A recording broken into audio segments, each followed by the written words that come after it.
Good evening, ladies and gentlemen.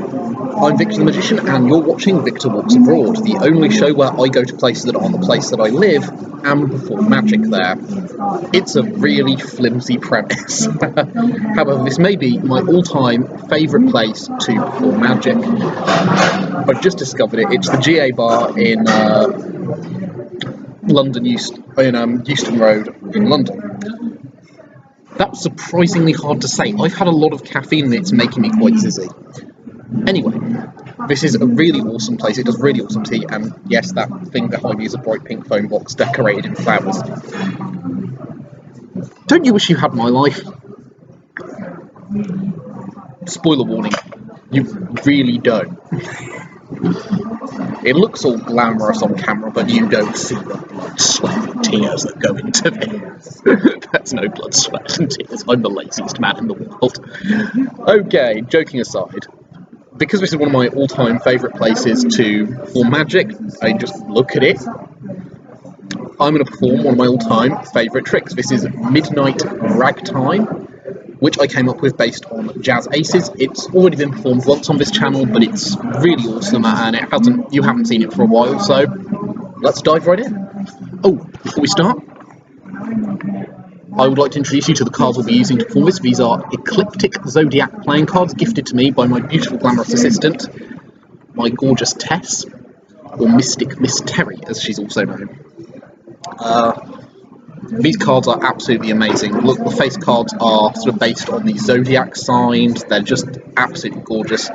They're not even all the same colour. Like, the different cards have different, cosmic style backgrounds. These are incredible, basically, and they're going to be the stars of today's trick.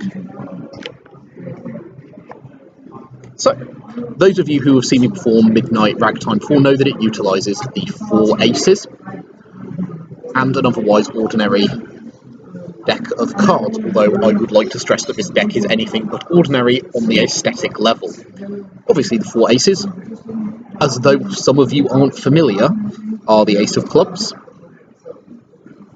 the Ace of Hearts, the Ace of Spades, and of course the Ace of Diamonds.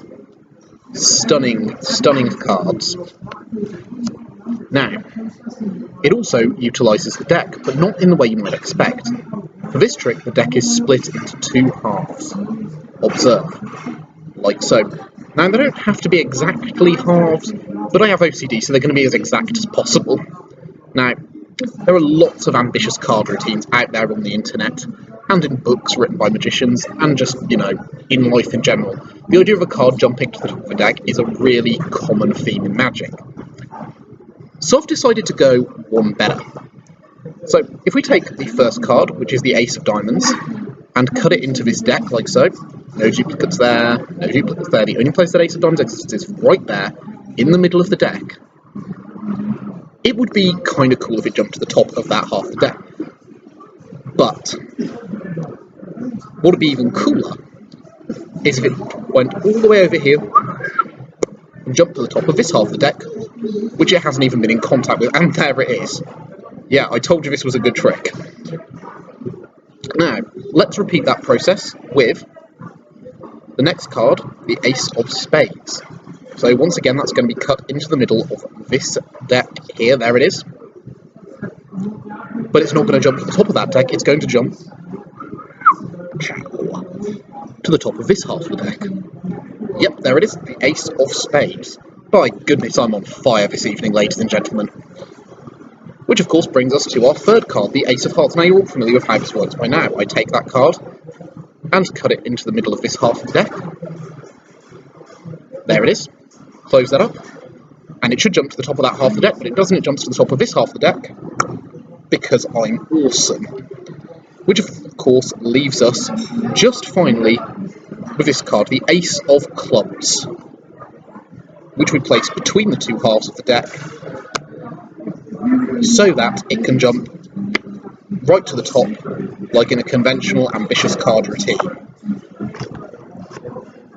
Ladies and gentlemen, I've been Victor the Magician. I hope you've enjoyed that as much as I have. And I'd also like to take a moment to dedicate this trick to my glamorous assistant, Mystic Miss Terri, Tess, because without her, I wouldn't be inspired to create these amazing tricks, and even though she's not here right now,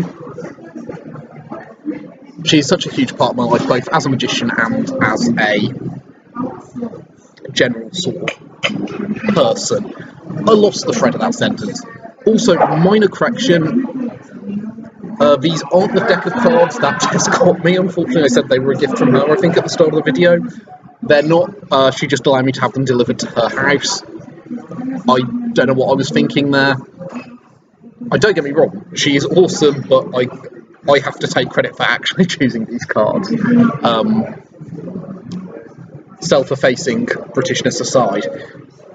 Anyway, this is actually running to like nearly 6 minutes long now, which is far too long for such a simple trick, so I'm going to say see you next time for more magic. See you next time for more magic.